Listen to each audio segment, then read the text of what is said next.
quando você faz uma coisa que é boa, eu acho que abre um campo, né? E abre ali uma possibilidade. Aí eu comecei a entender, e foi isso que virou meu jogo em 2013. Foi trazer essa consciência de que eu precisava ser ouvida. Mas para ser ouvida, eu precisava reconhecer que eu era invisível.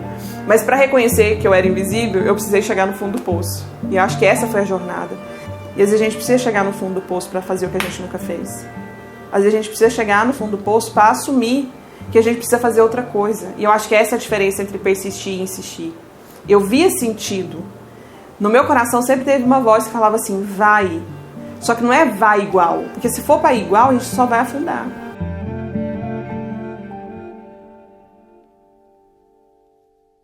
Então vamos lá, quem era a Rosane Vieira dos Santos antes ela se tornar a Rosane Santos psicóloga?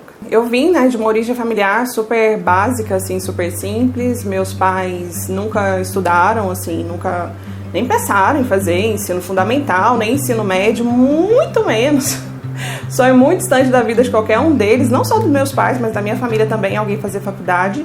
Então, meu pai, grande parte da vida, ganhou como guarda noturno, e depois ele foi ser microempreendedor nas mais variadas funções. Minha mãe era empregada doméstica, depois foi para a área da beleza e foi trabalhar na área de salão de beleza. Então, eu fui criada nesse ambiente, onde as pessoas tinham que se virar para ter o que precisavam ali como um básico.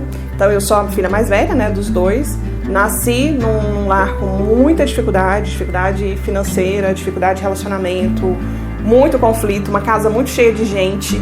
Então tinha o primo que vinha não sei da onde morar com a gente, a parente não sei da onde que vinha, porque a gente morava na capital, né? E as pessoas vinham ali e ficavam, acho que para dividir um pouco dessa dificuldade. Então eu fui criada nesse ambiente. Além disso, eu tenho um irmão mais novo que eu, e a minha avó, ela veio morar com a gente quando eu era assim, acho que eu tinha uns 4, 5 anos de idade. Meu avô faleceu, minha avó veio morar com a gente, porque ela também sofreu um derrame, né, um AVC. E eu lembro que desde essa época, eu com 5, 6 anos, eu já tinha essa obrigação de ter que cuidar. De ficar com a minha avó e às vezes até dormir com ela no mesmo quarto, porque minha avó tinha uns 1000 medos dela. E eu já via assim, mesmo criança, e eu lembro disso claramente, assim, nessa idade de pensar assim, poxa, né, como é que eu dessa idade vou poder cuidar de alguém? Vou poder fazer companhia para alguém para fazer algum tipo de segurança, né? Hoje eu tenho um pouco desse sentimento. Mas aí a gente foi crescendo, logo a gente foi, né, tanto eu quanto meu irmão, nessa ideia de virar nos 30 para conseguir as coisas. Então a minha mãe saía cedo, ela trabalhava, meu pai trabalhava à noite, logo ele dormia o dia inteiro. Então a gente ficava ali cuidando das coisas, cuidando da minha avó, até que quando eu tinha assim uns 12 para 13 anos, o meu pai, ele inventou assim de ter um pequeno restaurante. E foi o primeiro negócio da vida dele, assim, depois de ser funcionário durante muito tempo, né? E ele não tinha condição nenhuma de pagar funcionário, nada assim, e aí a gente que trabalhava. Então era minha mãe cozinhando, ele lá também organizando, eu fazia caixa do restaurante, porque eles achavam que eu era muito inteligente e que eu era muito atenciosa, porque eu fui sempre uma criança muito responsável, até por essa história, né, de ficar cuidando das coisas desde muito cedo. E aí eu fui pro caixa, meu irmão ajudava a servir as mesas assim, então a gente já começou a trabalhar muito cedo, tanto eu quanto ele. E isso durou na vida do meu pai ali uns 3 a 4 anos, eu acho. Então eu tinha de uns 12 para 13 até mais ou menos uns 16. Aí meu pai já tinha passado por uns 3 tipos de negócio, faliu todos, quebrou todos, um desastre assim. E eu sempre com aquela ideia de que eu queria trabalhar. Eu sempre quis trabalhar. Eu sempre quis ter o meu dinheiro. Eu sempre quis ter independência. Eu olhava e falava, meu Deus, tem que ter um mundo fora dessa dificuldade aqui. Eu queria ser próspera. Eu queria ser diferente. Eu sempre olhava e falava, cara, não tem lógica. Não é possível que todo mundo nasceu, cresceu e vai viver essa vida desse jeito aqui. E eu não sei de onde eu tirei isso, não. Assim, sabe? Não, mas é sério. Eu não sei. Se você perguntar assim, poxa, da onde veio pra você essa ideia de crescer, de prosperar, de estudar, de viajar, de ter coisas boas? Não sei, porque eu não vivia um ambiente desse. Meu ambiente era de escassez, meu ambiente era de pobreza. Eu nunca, na minha infância, nunca tive uma possibilidade de fazer uma viagem para Caldas Novas, que é a cidade mais próxima da gente aqui. Eu nunca, quando criança, entrei numa loja para comprar uma roupa para mim. Nunca. O que acontece? Minha mãe era empregada doméstica. Então, na casa que ela trabalhava, ela ganhava ali roupa e sempre tinha alguém mais ou menos da nossa faixa etária, tanto eu quanto o meu irmão, e a minha mãe ganhava essas roupas e eram as roupas que a gente tinha. Então eu sempre vesti coisa ou muito pequena, ou guardava, porque um dia vai me servir, porque eu vou crescer, né? A conversa era essa. Então eu nunca entrei numa loja pra comprar nada pra mim, assim, criança não.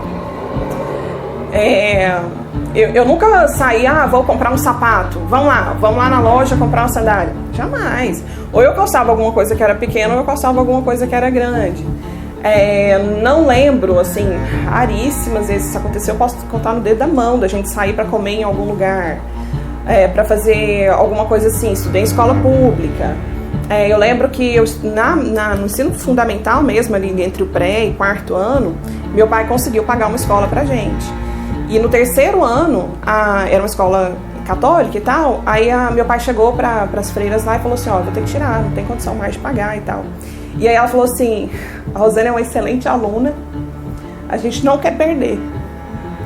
E para não perdê-la, e meu pai falou, não tem condição nenhuma de pagar e tal, acabou ali, não tinha condição nenhuma. Aí ela falou assim, não, para ela eu vou dar uma bolsa pro quarto ano, porque ela é muito boa aluna.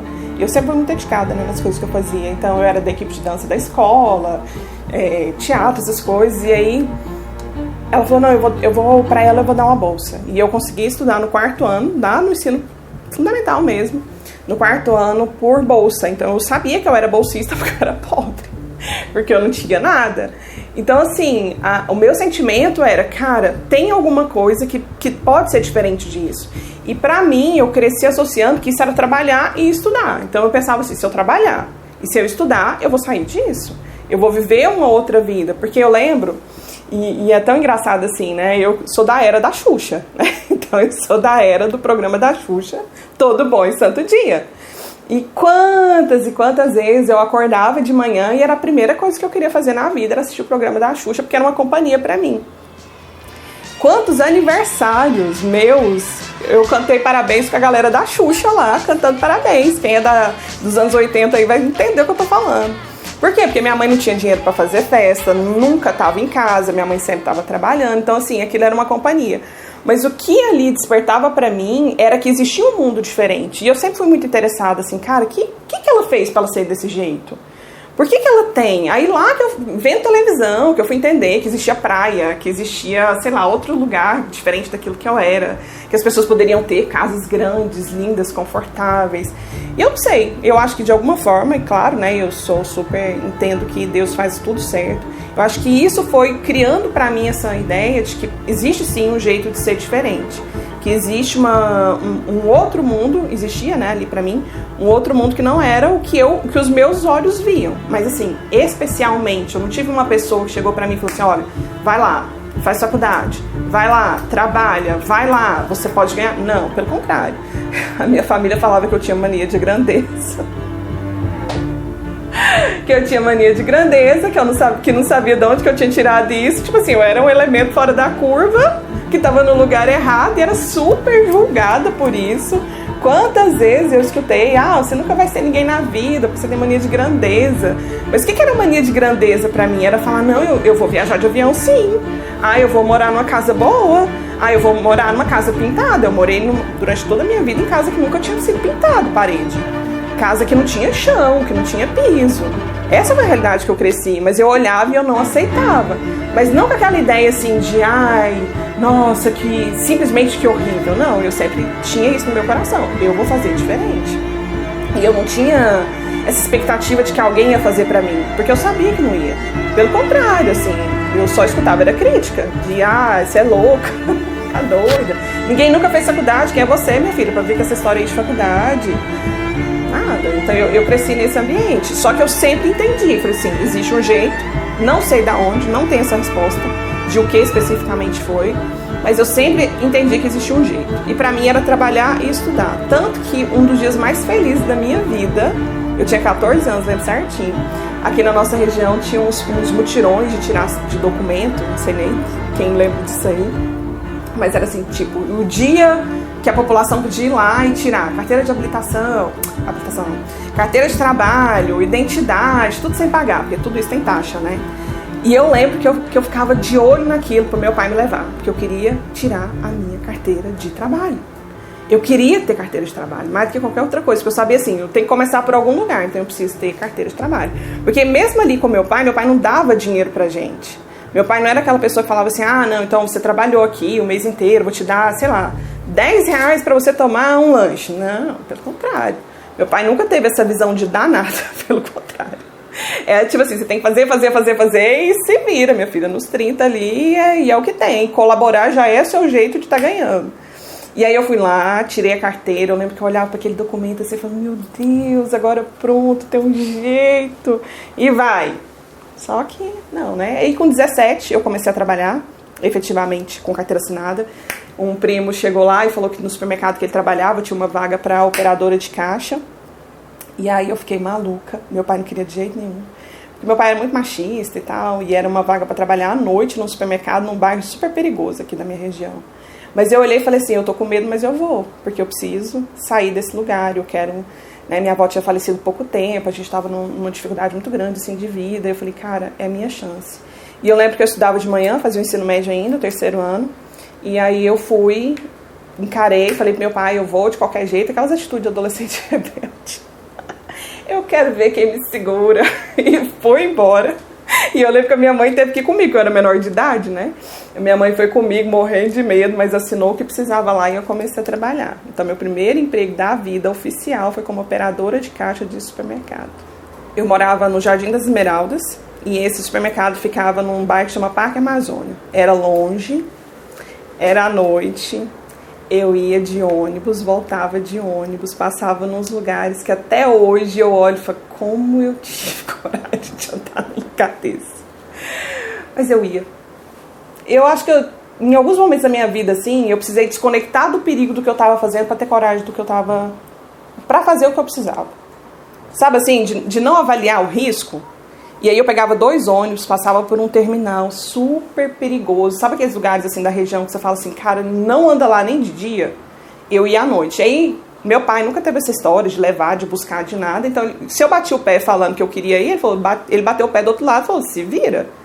Vai, volta, problema seu e vai.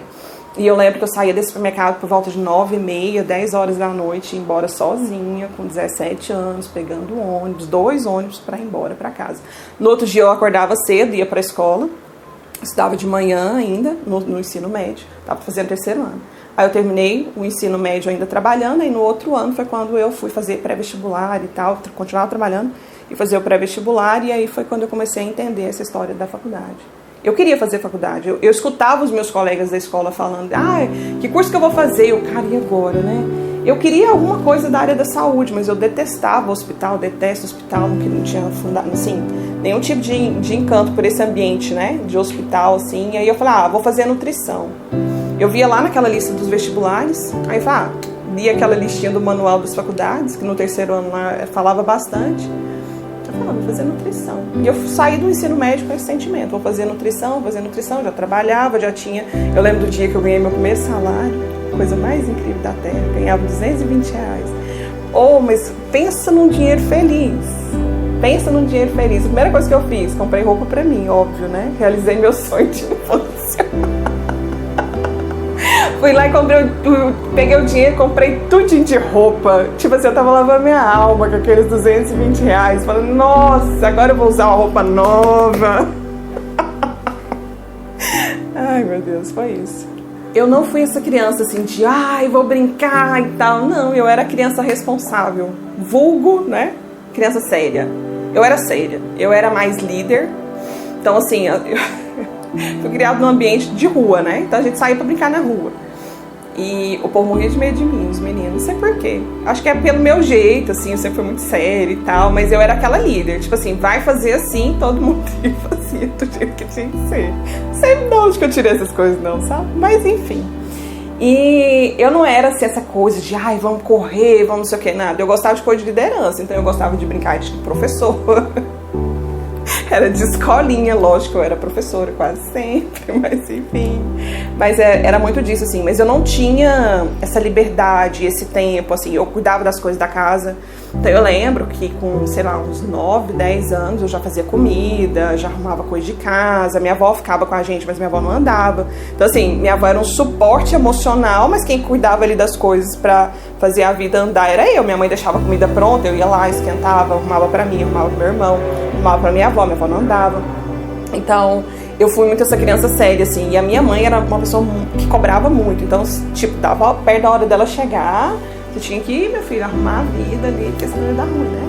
Então, tinha que estar ali, tudo muito na sintonia.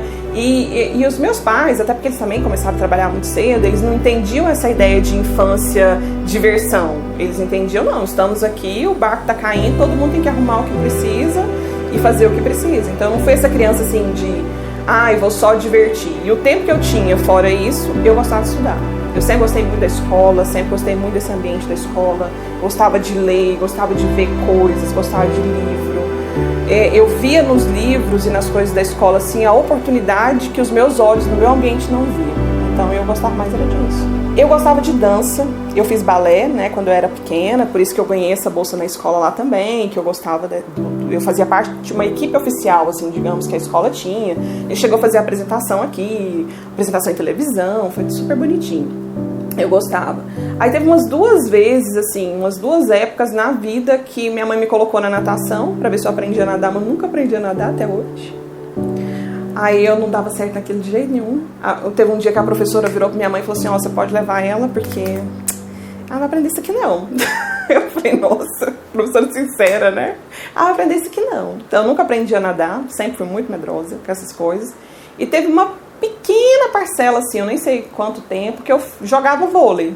Eu gostava de vôlei, assim, eu sempre fui muito alta, então destacava, né, e tal, pro padrão mulher eu sou relativamente alta e era relativamente alta desde, assim, tipo, dos 10, 12 anos eu tive aquele estirão de uma vez e tal, então eu jogava vôlei, mas era muito pouco, assim. Esse tempo de lazer, de descanso, sempre foi muito pouco. Era muito mais o vamos, era muito mais a coisa da obrigação. E eu não entendo até que isso foi bom, não. Eu acho que a gente precisa viver cada etapa, né? Desfrutar e tal, mas não era muito a minha pegada, não. Então, eu com 12 anos, eu fui para uma escola, num bairro aqui da minha região, que chama Setor Bueno, e eu morava, assim, uns 15 quilômetros de distância, então eu tinha que pegar ônibus e ir sozinha. E eu lembro que, até eu olho hoje, né? Eu tenho um filho de 12 anos e eu ainda não tenho coragem de deixar ele andar de ônibus, mas naquela época era o que tinha.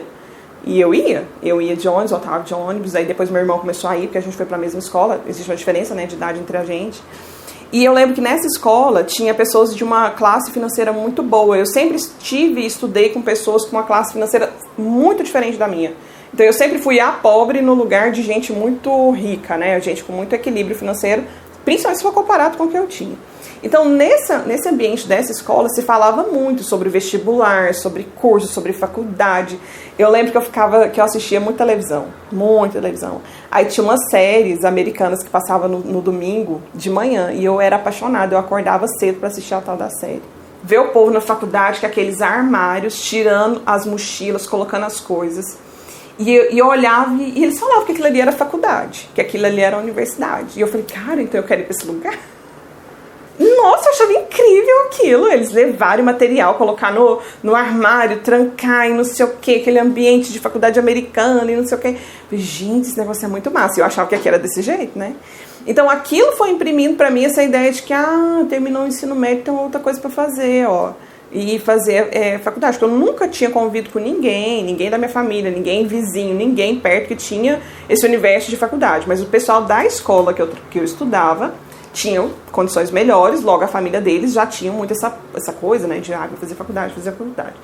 E aí, quando eu tava lá no 3º ano, tinha aquela camiseta, né, que a gente fazia da formatura, e tinha o nome e o curso que você vai fazer. Eu falei, e agora?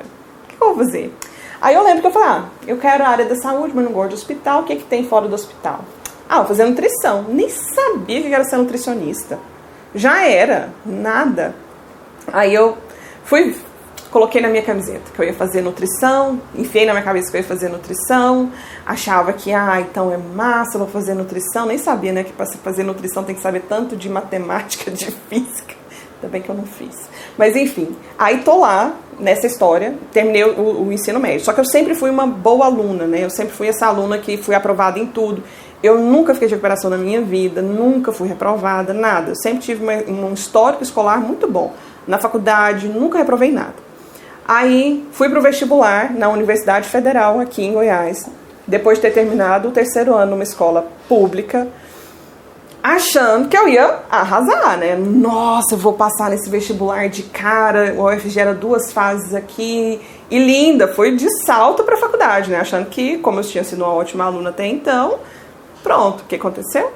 Fui reprovada na primeira fase, não passei nem na primeira fase. Uma vergonha que eu fiquei amargando, que eu falei, nossa, então agora eu sou burra, né? Eu não passei na primeira fase do vestibular, e eu tinha feito uns 6 meses de cursinho, tudo bonitinho, para tentar passar no vestibular para nutrição. E eu falo porque eu fiquei muito arrasada. Aquilo para mim era o fim do mundo, porque eu nunca tinha lidado com uma reprovação. Eu nunca tinha lidado com uma falta de resultado, né, na faculdade, na vida. E aí fui lá e fiquei deprimida, triste, arrasada e trabalhando. Só que nesse tempo aqui, eu já tinha mudado de trabalho. Eu saí de ser operadora de caixa, esse supermercado que eu trabalhava, ele fechou. Aí eu fiquei lá uns 6 meses, aí eu consegui, minha mãe conseguiu pra mim, inclusive. Minha mãe fazia a unha de uma psicóloga. E essa psicóloga era psicóloga de RH de uma grande empresa aqui. E ela falou assim pra minha mãe conversando, manicure, né? Conversa e tal, a vida, o que é? Isso aqui. E falou que eu tinha uma filha e tal.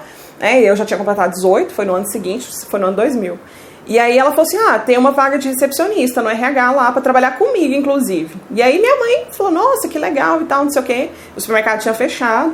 E eu fui trabalhar como recepcionista dessa psicóloga no RH dessa empresa. E foi no ano que eu fiz o vestibular lá que eu reprovei pra nutrição. E aí, depois que eu reprovei, eu fiquei uns 3 meses assim, né? Ai, nossa, que vida, ó céus, né? Lascou, e agora? O que eu vou fazer da vida? Eu não queria ficar assim a vida inteira estudando pré-vestibular, eu queria passar logo, eu queria fazer logo, eu achava que eu tava velha. Eu tinha 18 anos. E eu achava que eu tava velha, que eu tava perdendo tempo, que eu tinha que fazer um monte de coisa. E aí, tinha essa psicóloga, que era a gerente do RH lá, e 2 estagiárias que trabalhavam com ela. E eu fiquei muito amiga delas. Porque eu era recepcionista, tinha as 2 estagiárias e tinha a psicóloga, né? Esse era o departamento de RH da empresa. E aí eu comecei a ver essas psicólogas trabalhando. E elas faziam o processo, né, de seleção de pessoas, os treinamentos. E aí eu comecei a ver elas aplicando danados testes psicológicos. Sabia que elas estavam aplicando ali, né? Via as aplicações e tal. E aí eu tinha que falar pra pessoa quem foi aprovado, quem não foi aprovado, naquilo que era a seleção. Então eu pegava o material delas ali pra ligar pras pessoas, e esse era o meu serviço. Meu serviço era só contato com as pessoas, fazer nada de psicologia, não. Mas eu comecei a achar aquele negócio máximo. Eu falei, cara, essas mulheres aplicam isso aqui, sabe? O que a pessoa, como é que ela reage com quantas coisas, e isso é ponto de seleção pra elas. Eu comecei a encantar com aquilo, porque parece assim, nossa, psicólogo tem um super poder, né? Tá vendo o que ninguém vê.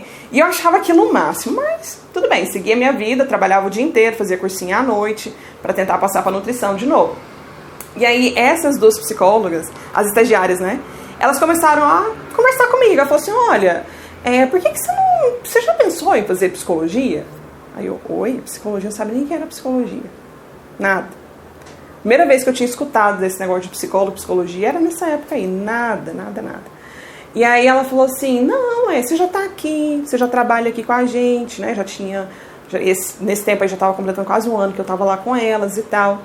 E aí ela falou assim, você já tá aqui, ó, seria um campo pra você começar a trabalhar, você já vai tendo uma experiência paralela à faculdade, olha que coisa incrível. E aí eu comecei a amadurecer essa história de psicologia, e outros colegas que trabalhavam lá também falavam muito isso, assim, nossa, eu tinha uma colega que tinha feito administração, e ela falou, nossa, meu maior arrependimento, eu tinha que ter feito a psicologia também e tal. E aí eu falei, sabe de uma coisa? Acho que eu vou fazer psicologia. Aí foi em 2001. E aí eu fiquei nessa, tal, ali, vou fazer, só que aqui na minha região, nessa época, só tinha faculdade particular. Era a Universidade Católica de Goiás, não tinha psicologia em faculdade pública aqui ainda. Aí eu falei, pronto, e agora? Como é que eu vou fazer? Eu lembro certinho, até hoje, era R$580 a mensalidade, e nessa época eu ganhava 200 de salário. E o salário era R$200, a mensalidade era 580. E agora? E agora?